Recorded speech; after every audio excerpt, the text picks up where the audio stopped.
അധ്യക്ഷൻ ശേഷം കടന്നു വന്നിരിക്കുന്ന എല്ലാ ചർച്ച് മെമ്പേഴ്സിനും വേഗം വരുന്ന കർത്താവായ യേശുക്രിസ്തുവിന്റെ നാമത്തിന്റെ സ്നേഹവചനം. ടീം വാക്യം യിരെമ്യാ 13:17. നിങ്ങൾ കേട്ട് വിസ്തരിക്കുകയില്ലെങ്കിൽ ഞാൻ നിങ്ങളുടെ ഗർഭനിമിത്തം രഹസ്യത്തിൽ കരയും. യഹോവയുടെ ആട്ടിൻകൂട്ടത്തെ പിടിച്ചുകൊണ്ട് പോയിരിക്കുക, ഞാൻ ഏറ്റവും കരഞ്ഞ് കണ്ണുനീരൊഴുക്കും. ലൂക്കോസ് 23:20. യേശു തിരിഞ്ഞ് അവരെ നോക്കി, യെരൂശലേം പുത്രിമാരെ, എന്നെ ചൊല്ലി കരയണ്ട, നിങ്ങളെയും നിങ്ങളുടെ മക്കളെയും ചൊല്ലി കരവീൻ. ഇന്ന് ഞങ്ങൾ ചെയ്യുവാൻ പോകുന്ന സ്കിറ്റ് വ്യത്യസ്തമായ 2 ഭവനങ്ങളുടെ അവസ്ഥയെ കുറിച്ചാണ്. ഒന്നാമത്തെ ഭവനം ശ്രേഷ്ഠില്ല. മാറുന്ന ലോകത്തിലെ മാറ്റമില്ലാത്ത വചനം. തിരിയുന്ന ഭൂമിക്ക് തുളതിരിഞ്ഞ മക്കൾ ഒരു മോഡലാണ്. ലോകം അത് ആസ്വദിക്കുന്നു. മാട് പോലെ മരുഭൂമിയിൽ പണിയെടുക്കുന്ന ലൂക്കോച്ചന് മദാമ പോലെ ഒരു ഭാര്യ മേരി. എല്ലാ സൗന്ദര്യവർദ്ധന വസ്തുക്കളും മേരിയുടെ ഡ്രസ്സിംഗ് ടേബിളിൽ നീണ്ടു നിവർന്നു നിൽക്കുന്നു. സിറ്റിയിൽ എത്ര ഷോപ്പിംഗ് മാൾ ഉണ്ടെന്ന് കോർപ്പറേഷന് പോലും അറിയില്ല. പക്ഷെ മേരിക്കറിയാം. എല്ലാ ദിവസവും പർച്ചേസിംഗ് ആണ്. പലരും അവരെ വിളിക്കുന്നത് പർച്ചേസ് മേരി എന്നാണ്. മകൾ കെസിയ കോളേജിൽ പോയാൽ മേരി കാറും എടുത്തോണ്ട് ഒറ്റ പോക്കാണ് പർച്ചേസിങ്ങിന്. ലൂക്കോച്ചൻ ഇതുവല്ലതും അറിയുന്നുണ്ടോ? മോള് കോളേജിൽ വന്നാലോ മൊബൈൽ റീൽസ് കണ്ടുകൊണ്ടിരിക്കുകയാണ്.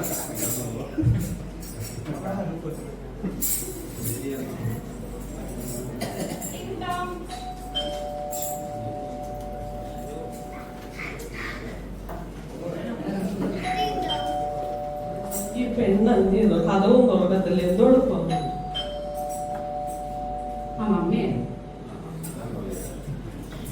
നീ എന്തോടൊപ്പോ കെസിയ ഉള്ള ചെവിക്കകത്ത് എപ്പോഴും കാണുന്ന ഒരു സാധനം. നീ എപ്പോ തുടങ്ങിയതായത് കാണാലോ? ഞാൻ ഇപ്പൊ എടുത്തതേ ഉള്ളൂ. ഞാൻ പോയപ്പോ തൊട്ട് നീ മൊബൈലിനകത്തല്ലേ? ഞാൻ ഇപ്പൊ എടുത്തേ ഉള്ളൂ. എനിക്കൊരു നോട്ട്സ് വന്ന് പഠിക്കാനായിട്ട് എന്ത് പറഞ്ഞാലും നോട്ട്സ് എന്ന് പറഞ്ഞാൽ അത് മൊബൈൽ എടുക്കാൻ ഒരു കാരണമാണല്ലോ. മമ്മിക്ക് അറിയത്തില്ല, കോവിഡിന്റെ സമയത്തിന് ശേഷം എല്ലാ നോട്ട്സും മൊബൈലായിരുന്നു. പുസ്തകമൊക്കെ വാങ്ങിച്ചു വെച്ചേക്കുന്നേ. ഫീസ് കൊടുത്ത പുസ്തകങ്ങൾ ഫ്രീ ആയിട്ട് കിട്ടും. അതിപ്പോ എനിക്ക് മാത്രമായിട്ടെന്ന് പറയാമോ? ഫീസ് കൊടുത്ത് കുറെ പുസ്തകം വാങ്ങിച്ചാൽ അതെല്ലാം പൂത്തുപോയി. കണ്ടോട്ട് എന്തെങ്കിലും ഒരു സ്വസ്ഥത, കുറച്ച് മനുഷ്യന്മാരായ എന്റർടൈൻമെന്റ് ആവശ്യമുണ്ട്. എന്റർടൈൻമെന്റ് ഇരുന്നു. കഴിഞ്ഞ പ്രാവശ്യത്തെ മാർക്കൊക്കെ അതേപോലെ കിട്ടിയേക്കുന്നത്. എന്റർടൈൻമെന്റിന് എല്ലാത്തിനും നോട്ട് വന്ന് വീട്ടിയിരിക്കുക. കഴിഞ്ഞ സെമസ്റ്റർ എല്ലാവർക്കും അതുപോലെ ക്ലാസ്സിൽ വന്ന് അന്വേഷിച്ച് നോക്കുക. അടുത്ത സെമസ്റ്റർ എല്ലാ എക്സാമും ഒരുമിച്ച് എഴുതാനുള്ള ഓപ്ഷൻ ഉണ്ട്. അത് ഞാൻ എഴുതിയെടുക്കണം. നിന്നെ ഇത്രയും കാശ് മുടക്കി ഇങ്ങനെ പഠിപ്പിക്കാൻ പറ്റും നിന്റെ ഇഷ്ടപ്രകാരമില്ലേ? നീ പറഞ്ഞ കോളേജിൽ വിട്ട് പഠിപ്പിച്ച് പിള്ളേരെ പഠിപ്പിക്കാൻ ഫീസ് അടയ്ക്കാൻ നോക്കുക. അത് ഏതെങ്കിലും കണക്ക് പറഞ്ഞിട്ടുണ്ടെങ്കിൽ ഒരു കാര്യവും ആ കണക്ക് പറയുമ്പോൾ ഞങ്ങൾക്ക് അതിനുള്ള ഇതുകൂടെ നീ തരണം.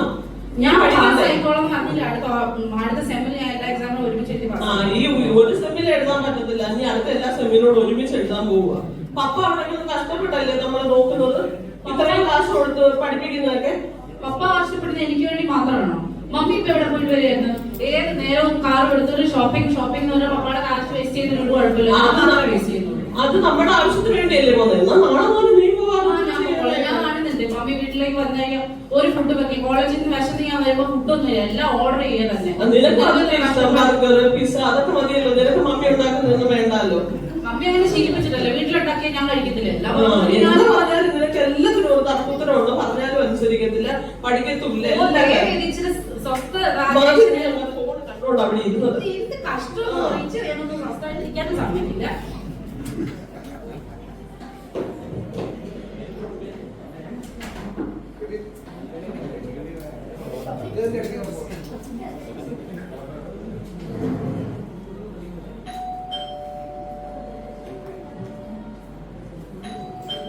ഒന്ന് കഴിഞ്ഞ് ഇനി പത്താക്കണം.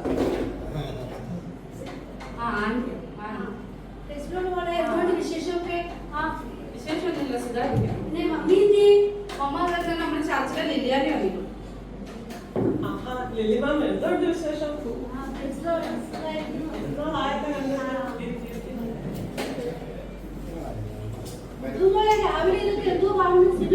എന്താ ലില്ലിമാം ഇപ്പൊ വഴക്കോട്ട് കഴിഞ്ഞോളൂ? എപ്പോഴും ഇവിടെ ഫോണിനാണ്. വേറെ ഒരു പണിയില്ല, ഒരു അക്ഷരം പഠിക്കത്തില്ല. കഴിഞ്ഞ ആഴ്ച പാസ്റ്റർ പറഞ്ഞ കേട്ടായിരുന്നു. എന്തുവായിരുന്നു പറഞ്ഞതൊക്കെ? സിനിമ എന്ന് പറഞ്ഞാൽ എന്തുവാന്ന് അതിന്റെ അർത്ഥമൊക്കെ പറഞ്ഞായിരുന്നല്ലോ. സിംപ്ലസ്മ മാതാവ്, അതായത് പാപത്തിന്റെ മാതാവെന്നൊക്കെയല്ലേ നമുക്ക് പറഞ്ഞു തന്നെ. ഞാൻ ശ്രദ്ധിച്ചോ? ശ്രദ്ധിച്ചായിരുന്നു ആന്റി. ഞങ്ങൾ ഈ പ്രായത്തിലുള്ള സിനിമ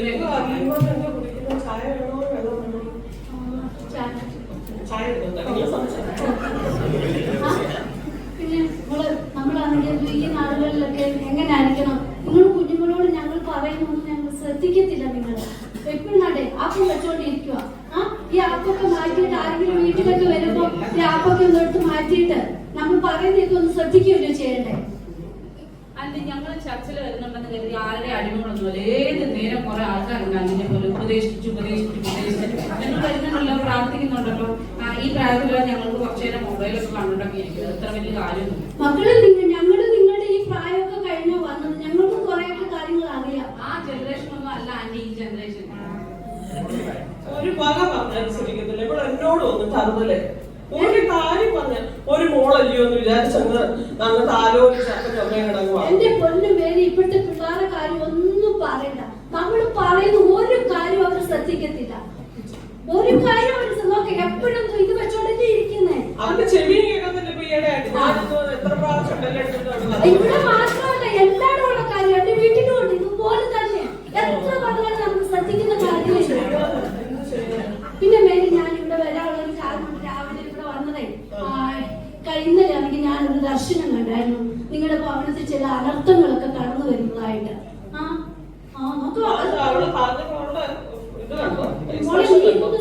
പറയുന്നത് ശ്രദ്ധിക്ക. നിങ്ങൾ ഈ അടിയായിട്ട് പ്രാർത്ഥിക്കണം. ഉണർന്നിരുന്ന് പ്രാർത്ഥിച്ചെങ്കിൽ മാത്രമേ ഈ അനർത്ഥത്തിൽ നിന്നൊക്കെ നിങ്ങളെ വിടിവിക്കത്തുള്ളൂ. നിങ്ങൾക്കറിയാമല്ലോ, ഇപ്പൊ ഏത് ദിവസവും നമ്മുടെ ചർച്ചയിൽ പ്രയർ ഉണ്ട്. രാവിലെ ആണെങ്കിൽ പ്രഭാത പ്രാർത്ഥന എല്ലാം ഉള്ളതാ.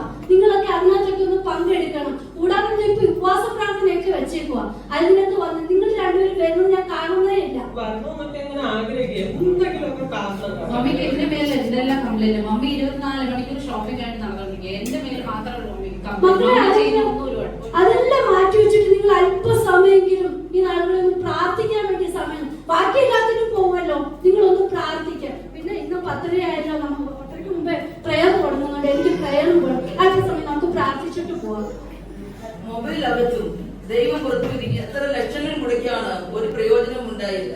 പ്രതീക്ഷകളെല്ലാം അസ്തമിച്ചെങ്കിലും അവർക്കായി പ്രാർത്ഥിക്കുന്ന ഒരു സഭയും ഒരു ദൈവദാസനും ഉണ്ടായിരുന്നത് കൊണ്ട് ലൂക്കോച്ചിനെയും കുടുംബത്തെയും അനർത്ഥത്തിൽ നിന്നും ദൈവം വിടുവിക്കുകയും അവരുടെ ജീവിതത്തിൽ ഒരു മാറ്റം വരികയും ചെയ്തു.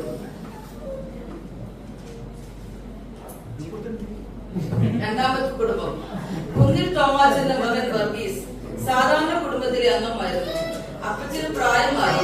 കൃഷി ചെയ്ത വിളകൾക്കൊന്നും വലിയ വിലയില്ലാതെ വന്നപ്പോൾ കൂടുതൽ മെച്ചപ്പെട്ട ജീവിത സാഹചര്യത്തിനായി പട്ടണത്തിൽ ജോലി തേടിയെത്തി. ഭാര്യ മീനയുടെ പ്രാർത്ഥന വർഗീസിനെ കഷ്ടതയുടെ തീജ്വാലയിൽ എരിഞ്ഞു പോകാതെ നിലനിർത്തി. മകളും ഭാര്യയും അടങ്ങുന്ന ചെറിയ കുടുംബം. ജീവിതത്തിന്റെ രണ്ടറ്റം കൂട്ടുമുട്ടിക്കുവാൻ ബന്ധപ്പെടുന്ന വർഗീസ് കൊറോണയുടെ നോവുകാലം കഴിഞ്ഞ് പച്ച പിടിച്ചു വരുമ്പോൾ ജീവിതത്തെ തകർത്തെറിഞ്ഞുകൊണ്ട് ഒരു ആക്സിഡന്റ് ഉണ്ടായി. കുറച്ചുനാൾ കഴിഞ്ഞ് ഇനി ജോലിക്ക് പോകാൻ കഴിയുള്ളൂ. ഒരു മാസം മുതൽ വിശ്രമിക്കണം. ദൈവദാസനും ദൈവമക്കളും വീട്ടിൽ വന്ന് പ്രാർത്ഥിക്കുക എന്നാണ് ആശ്വാസം. തന്റെ സർവ്വഭാരവും കർത്താവിൽ ഏൽപ്പിച്ച് ഓരോ പ്രതിസന്ധിയിലും ഇടിവ് നിൽക്കുന്ന ബീനയ്ക്ക് പ്രാർത്ഥിക്കുവാൻ ഒരു കാരണം കൂടി. അമ്മേ അമ്മേ, ഞാൻ വന്നു. എന്തോട് പോ? വന്നു വാ.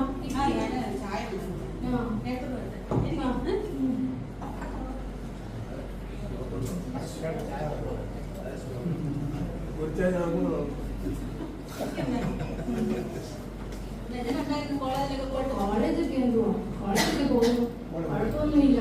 പക്ഷെ നമ്മള് വിചാരിച്ചോട്ടെങ്കിലും അല്ല. വേറെ കോളേജ് നമ്മൾ പോയാൽ മതി, ഒരു കുഞ്ഞു കോളേജ്. ഇന്നാണെങ്കിൽ പിള്ളേരെ ഞാൻ കണ്ടപ്പോ ഞാനൊന്ന് അന്തിച്ചു പോയി. ഞാൻ ഈ ചുരിദാരൊക്കെ ഇട്ടുകൊണ്ട് അവിടെ ചെന്നപ്പോ എല്ലാരും ജീൻസും കുഞ്ഞു ടോപ്പും എല്ലാം കൂടി ഇട്ടിരിക്കുന്നു. ഞാൻ എന്താ ചെയ്യാൻ, ഞാനൊന്നും വല്ലാതായി. എനിക്കിഷ്ടമല്ലെന്ന് അറിയാമല്ലോ. ഈ പക്ഷെ കാണുന്ന ഉടുപ്പും പിന്നെ കീറിയ പാൻറ്റും ഒക്കെ ഇട്ടുകൊണ്ട് നടക്കുന്ന ഇപ്പോഴത്തെ പിള്ളേരുണ്ടല്ലോ, എനിക്കിഷ്ടമല്ലെന്ന് അറിയാം. അതൊന്നും ഇടണ്ട. അതുകൊണ്ടാണ് ഞാൻ മേടിച്ചു തരാതെ. പിന്നെ ഞാൻ ടിഫിൻ അങ്ങോട്ട് തുറന്ന് കഴിക്കാൻ തുടങ്ങിയപ്പോൾ അവര് സ്റ്റീൽ പാത്രം ഒന്നാമത് ചപ്പാത്തിയും വാങ്ങിച്ചു. അവര് കഴിക്കുന്ന പിസയും ബർഗറും എന്നെ നോക്കിയൊന്നും ചീരി തിന്നാണ്ടല്ലോ മാരമായ അസുഖങ്ങളൊക്കെ ഉണ്ടാവും. ഞാൻ ഉണ്ടാക്കി തരുന്ന ഭക്ഷണം എനിക്കൊന്നും വല്ലാതെ ശത്രു മേശക്കാവിന്റെ എത്ര പ്രവാസത്തിൽ നിന്ന് കടന്നു വന്നപ്പോഴേക്കും ഭക്ഷണം കഴിച്ചാണ് അവര് ജീവിച്ചത്. അവർക്ക് ആരോഗ്യം കുറഞ്ഞോ? ഇല്ല, ആരോഗ്യം കുറഞ്ഞില്ല. എന്നാലും ഞാൻ എങ്ങനെ ഈ മൊബൈലും മമ്മി ഇടയ്ക്ക് വിളിച്ചു ഞാൻ ഈ മൊബൈൽ എടുത്തപ്പോ ആൾക്കാരൊന്നും ചിരിയോട് ചിരി. ഞാൻ വെച്ച് ഏതാണ്ട് അബദ്ധം ചെയ്ത കൂട്ടായിപ്പോയി. ഞാൻ ഈ ഫോണും കൊണ്ട് എന്തായാലും പോകാൻ പറ്റത്തില്ല. മമ്മിക്കാണെങ്കിൽ ചെറിയ മൊബൈലാണ്. എനിക്ക് ഇത്രയും നീണ്ട ഒരു വലിയ മൊബൈല് അതൊക്കെ മേടിച്ചുകൊണ്ട് കൈവച്ചാണ് പിന്നെ മാതാന്റെ സമയം കാണത്തുള്ളൂ. പിന്നെ പഠിക്കാനൊന്നും സമയം കാണത്തില്ല. പിന്നെ പഠിച്ച് നല്ല മാർക്ക് മേടിച്ച് പാസ്സായിട്ട് നല്ല മൊബൈലൊക്കെ മേടിക്കുക കേട്ടോ. ഇതൊക്കെ ശരി, ഞാൻ പഠിച്ചോളാം. പക്ഷെ നമ്മുടെ ഫീസ് എങ്ങനെ അടയ്ക്കും? ഞാൻ അതെങ്കിലും ടെൻഷൻ എടുത്തുകൊണ്ടിരിക്കും. ഞാൻ വീട്ടിൽ വന്ന് എങ്ങനെ പറയും ഫീസ് അടയ്ക്കണം? നമ്മുടെ സിറ്റുവേഷൻ എനിക്ക് അറിയാം. ഞാനും ഇങ്ങനെ ഓർക്കുന്നുണ്ടായിരുന്നു, കൊച്ചിന്റെ ഫീസൊക്കെ അടയ്ക്കാൻ സമയമായി, എന്തോ ചെയ്യണമെന്ന് ഞാൻ പ്രാർത്ഥിച്ചുകൊണ്ടിരിക്കുക. മക്കളെ, നമുക്ക് ദൈവം നമുക്ക് വഴി തുറന്നു തരും. ഇത്രത്തോളം ദൈവം നമ്മളെ സഹായിച്ചില്ലേ, പഠിക്കാൻ ഇത്രത്തോളം ദൈവം നടത്തിയില്ലേ, നീ പഠിക്കാൻ ദൈവം വഴി തുറന്നു തരും. അതിനൊട്ട് ടെൻഷൻ ഒന്നും എടുക്കണ്ട. എടുത്താലും പഠിത്തത്തിലൊക്കെ പുറമോട്ട് പോകും. മോള് നല്ലപോലെ പഠിക്കും, നല്ല മാർക്ക് കൂടി പാസ്സാവണം. ഫീസ് ദൈവം തരും.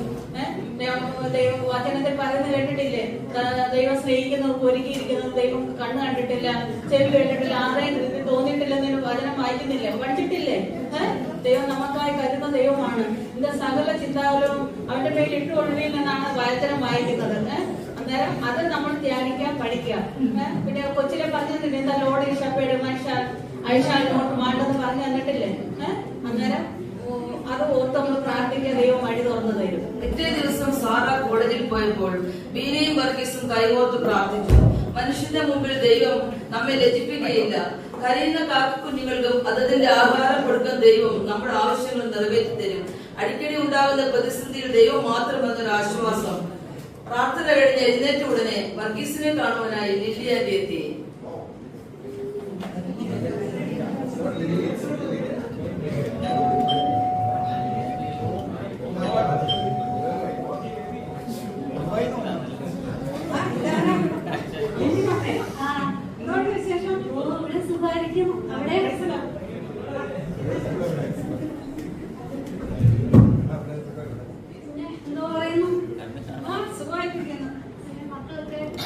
സന്തോഷമായിട്ടിരിക്കുന്നു. മോള് പഠിക്കാൻ പോയി, കുഴപ്പമില്ല. ഇന്നലെ ആണെങ്കിൽ എന്റെ മോനാണെങ്കിൽ നിങ്ങളെല്ലാരും പ്രാർത്ഥിച്ചിട്ടല്ലേ അവന് പുറത്തൊക്കെ പോകാനിടയായി തീർന്ന്.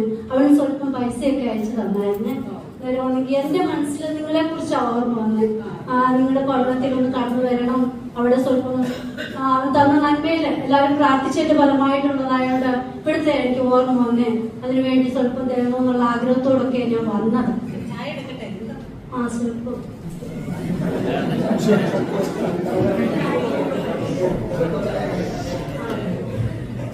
ഇട്ടോ എല്ലാവരും സുഖമായിട്ട് അച്ചായനുണ്ട്. ഇപ്പൊ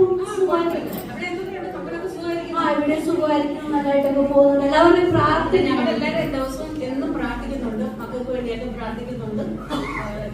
അതാ എല്ലാവരുടെയും പ്രാർത്ഥനയാ എല്ലാവരും വഴി നടത്തും. നമ്മുടെ ചർച്ചിലായാലും എല്ലാവരും ദൈവം നടത്തുന്നത് അതുകൊണ്ടാണ്, അല്ലാതെ ഒന്നുമല്ല. നമുക്ക് പ്രാർത്ഥിച്ചെങ്കിൽ മാത്രമേ നമ്മുടെ കാര്യങ്ങൾക്ക് എല്ലാം ഒരു വിടുതലുണ്ടാവത്തുള്ളൂ. നിങ്ങളുടെ വിഷയമാണെങ്കിലും എല്ലാവരും ചർച്ചിലെ പാസ്റ്റർ ആയാലും ദൈവമക്കളായാലും എല്ലാവരും കണ്ടൊന്ന് പ്രാർത്ഥിക്കുകയും പിന്നെ അച്ചായന്റെ സ്ഥിതിയും പിന്നെ അല്ലെങ്കിൽ മക്കളുടെ എല്ലാ കാര്യങ്ങളും എല്ലാവർക്കും അറിയാം. അതുകൊണ്ടാണ് മോൻ പ്രത്യേകിച്ച് പറഞ്ഞതാ ഇവിടത്തേക്ക് ഇച്ചിരി കൊടുക്കണമെന്ന് പറഞ്ഞോണ്ട്. അതുകൊണ്ടാണ് ഞാൻ ഈ സമയമില്ലായിരുന്നിട്ട് ഞാൻ പെട്ടെന്ന് വരാനിടയായിട്ടുണ്ട്. നമുക്കെന്നാ ഒരു വാക്ക് പ്രാർത്ഥിക്കാം. എന്തൊരു അത്ഭുതം! ഫീസ് എത്ര വേണമായിരുന്നു? അവിടെ ആവശ്യങ്ങൾക്ക് ഉപകരിക്കുന്ന അത്രയും കാശ് അതിലുണ്ടായിരുന്നു. നീണ്ട നാളുകൾ കഴിഞ്ഞു പോയി. വർഗീസ് സുഖം പ്രാപിച്ചു. മകൾ നല്ല മാർക്കോടെ പാസ്സായി.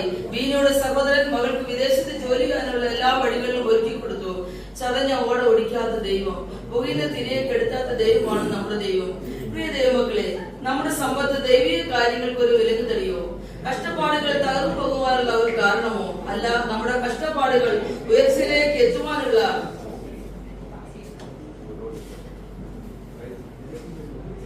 നമ്മുടെ സമ്പത്ത് വലിയ കാര്യങ്ങൾ ചെയ്തതിനുമുള്ള ചവിട്ടുപടികളാണ്. അത് നാശത്തിലേക്ക് പോകാനുള്ള ആയുധമാക്കി ജീവിതത്തെ നശിപ്പിക്കരുത് എന്ന പ്രാർത്ഥനയോടെ ഈ സ്കിറ്റ് ഇവിടെ അവസാനിപ്പിക്കുന്നു. ദൈവം നമ്മളെ ധാരാളം